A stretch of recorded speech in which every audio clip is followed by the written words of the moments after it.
Ito ang pangalawang araw ng protesta laban sa pagbisita ni US President Obama at ito yung parang pinaka-despedida na protesta. No? Sa pag-alis ni US President Barack Obama, tinitiyak natin na hinahabol pa rin siya ng paniningil at paglaban ng mamamayan at kahit wala na siya dito, tuloy ang pagtutol natin dito sa bagong kasunduang militar. Kwestiyonin natin yan sa korte at lalabanan natin yan sa kalsada.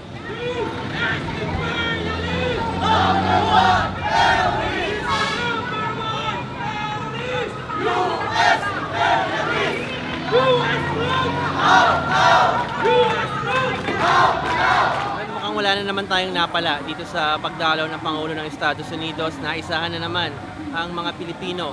Hindi naman pala magko-commit ang Estados Unidos na depensahan tayo laban sa anumang komprontasyon sa China at para dun sa mga islang pinaglalabanan. Kaya nga nakakatawa itong ating administrasyon, si Aquino, sobrang pagkatuta niya, minadali yung pagpirma sa isang kasunduan, gumastos tayo para sa state visit. Yun pala, wala naman palang i-commit ang Estados Unidos, no? So as expected, no, hindi talaga sila pwedeng asahan para ipagtanggol o depensahan yung ating soberanya. At mas mabuti pa para sa mga Pilipino na huwag umasa sa sino mang dayuhang kapangyarihan, umasa tayo sa ating mga sarili.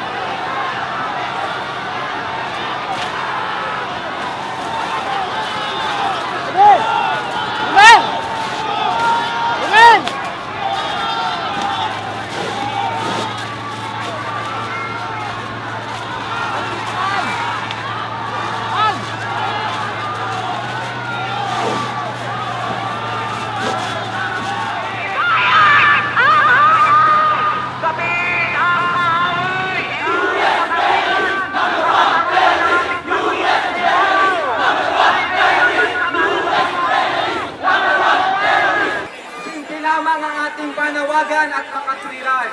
Hayaan ang mamamayan na magprotesta sa harap ng Embahada ng Amerika.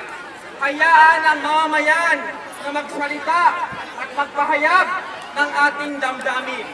Bakit pinipigilan ng sambayanan na magpahayag ng ating damdamin? Bakit tayo hinaharangan samantalang tayo ay mga Pilipino? Samantalang itong mga Amerikano sa pangunguna ni Barack Obama, pinapayagan na yurakan ng ating soberenya. Kaya napakahalaga ng soberenya. Kaya napakahalaga ng kalayaan. Hanggat walang kalayaan, hindi magkakaroon ng lupa ang mga magsasaka. Yan ang gusto natin.